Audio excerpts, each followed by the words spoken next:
你挺广大一派的。你这些了，所有的老百姓都来拜看长城，等于是拜看。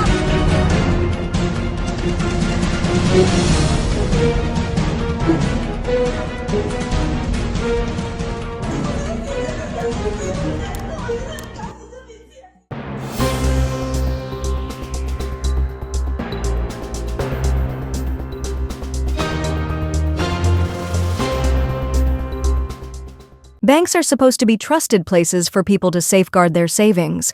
But in China, going to a bank for a simple deposit has become an experience of being defrauded. Some would even say, robbed. Let's watch a few videos together.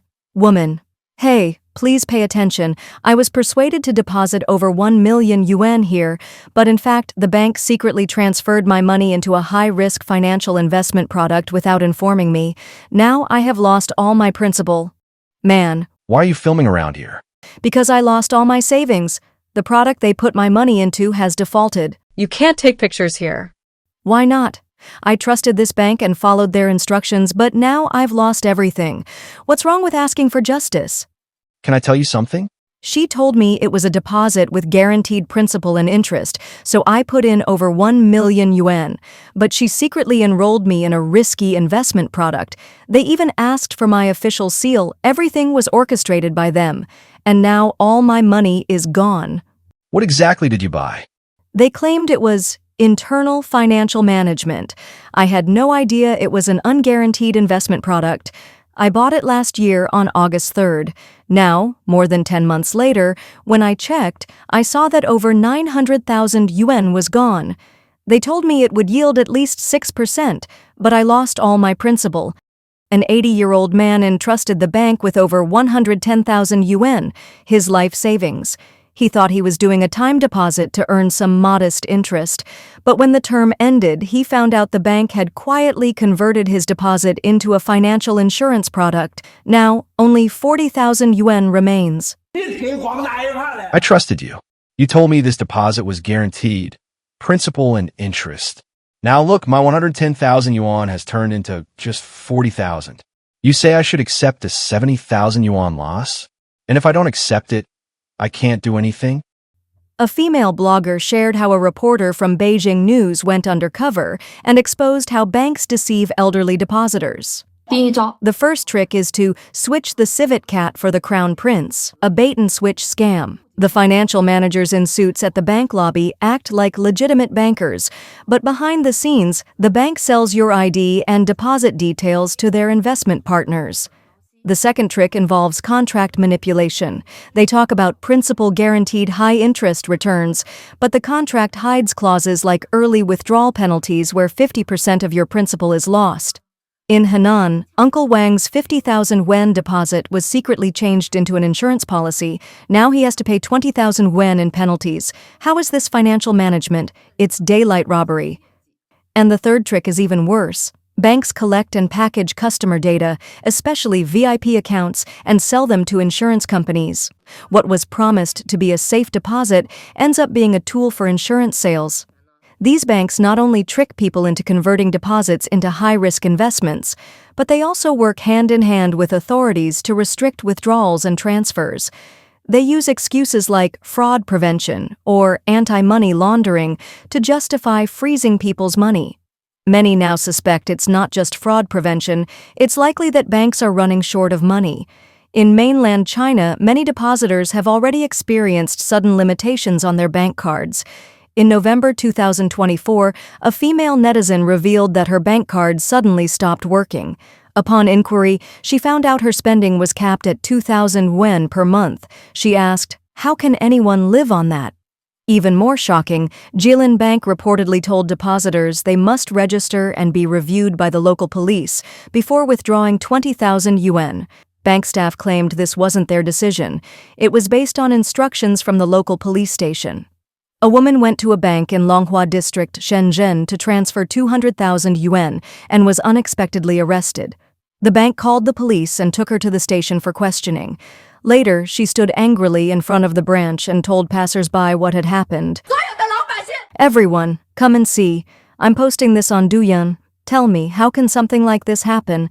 I tried to transfer 200,000 CNY, about 28,000 USD, and they dragged me to the police station, asking why I needed to transfer such a large amount. Is this normal? Another man shared his experience. Just yesterday, I found that my transfer limit was suddenly reduced from 5 million to just 10,000 yuan a day, and I wasn't even notified. I know many people have encountered this. I rushed to the ATM after the counter closed, trying to deposit 150,000 yuan in cash. It took me nearly 20 minutes, and I needed to transfer it urgently to a friend for a life-saving surgery. But then I realized the transfer limit had already been restricted to 10,000 yuan. The bank's restrictions made it impossible to save a life. Who takes responsibility for that? In June 2024, Chinese media reported that several banks in Shenzhen began requiring appointments for large cash withdrawals. For example, China Everbright Bank required appointments for any withdrawal above 20,000 yuan. Withdrawals over 200,000 yuan needed to be reviewed through a mobile app. These policies are not rumors. They reflect what actually happens at banks. In Qingtai, Hebei Province, a woman went to the Industrial and Commercial Bank of China to withdraw a small amount, but was interrogated like a suspect. I only wanted to withdraw 2,500 yuan, but I spent 20 minutes here and made countless calls just to verify the withdrawal. I said my husband is going to be hospitalized. They asked me which department he would be admitted to. If he's not hospitalized, can't I still use my money? Why can't I withdraw my own money? Another customer tried to withdraw 200,000 yuan in cash. Hello, I'd like to withdraw 200,000 yuan. Sir, may I ask what the cash is for? I want to buy a safe. Buying a safe doesn't cost that much, right? I'll keep the rest in the safe. It's more convenient than your bank. Every time I want to take out money, you ask me what I'm using it for. Sir, you must be joking. Depositing your money in a bank is very safe. Don't make me laugh. Your efficiency is so bad, people with short lives shouldn't come here. I got my queue number at 9 a.m., but you didn't serve me until 11:30. There are 4 counters, but only one is open. What are the rest doing? Playing cards? Is the feng shui bad at those windows? Every time I come, it's like I'm a prisoner. When I deposit, you interrogate me about the source of the money. When I withdraw, you demand to know how I'll use it. Now you lower my transfer limit without notice. You say there are frequent transactions and force me to come in person. Sir, with online fraud increasing, we're strengthening financial security. And who exactly are you controlling? You can't stop fraudsters from draining accounts in minutes, but you can lock my card and stop me from using my own money. Your system punishes honest people while leaving criminals untouched. You focus on what doesn't matter and ignore what truly does. I've had enough. Money is safest in my own hands. Once it's in your bank, I don't even know if it's still mine. Finally, the man added, I just can't understand. This is obviously my money, but it feels like it was stolen from me. This reflects the frustration of many people. Even when handling the simplest withdrawals or transfers at the bank, they are often treated like prisoners. Some banks have even transferred customers' deposits into mortgages or other products without their consent. Yet when elderly customers want to withdraw money or reset a password, they must appear in person, even if it's physically difficult. Why is it so easy for third parties to debit funds, but so hard for the account owner to access their own money? On March 2, 2025, Chinese media outlet Lichi News reported that some netizens complained they couldn't withdraw money for their bedridden father, despite knowing the password. One family had to push the father, still on his hospital bed, to the bank just to complete the withdrawal. A netizen shared, Postal Savings Bank of China is the same. After my 93-year-old father fell, I tried to help him withdraw 800 yuan using his bank book. They insisted he come in person. In the end, I pushed him 5 kilometers in a wheelchair just to get the money. It felt like extortion. Banks are supposed to be convenient service providers, places for deposits and withdrawals. But under the CCP's rule, more and more banks are acting outrageously. It seems China's banking system is facing a liquidity crisis, leading them to secretly convert savings into wealth management or insurance products, or restrict access to people's own funds. When someone urgently needs money for medical treatment but is blocked by the bank, who bears the consequences? Especially when the delay costs someone's life, how can those losses ever be measured? What happened this year? It's Chinese New Year, and it's almost Chinese New Year. Look at this mall, Hanglong Plaza. Even the best mall has no people. Look, why is that? Can you tell me why? I don't understand.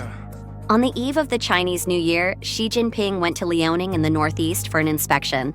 The official media created a scene where the local area was decorated with lights, and Xi Jinping was deeply loved by the people. However, commentators believe that the old industrial cities in the three northeastern provinces have fallen into poverty due to population outflow and economic slowdown. Let's talk about this topic today. Current affairs commentator Chen Pekong said that Xi Jinping visited Huludao, Liaoning, in the name of offering condolences to the people affected by last year's flood. The flood happened more than half a year ago, and the post-disaster reconstruction work is almost complete. From the pictures, the on-site layout and interaction with the masses appear more like a carefully planned mass drama. Chen Pekong said that the Northeast is now the poorest region in China, with long-term fiscal deficits. As the central government's fiscal appropriations have dried up, the local area cannot expect substantial assistance. And Xi Jinping's show before the Spring Festival, going to the Northeast, only serves as a gesture of comfort, trying to ease local dissatisfaction. Shenyang is the economic and trade center of the Northeast. Let's take a look at the current situation there. The unemployment rate in Shenyang is terrible now.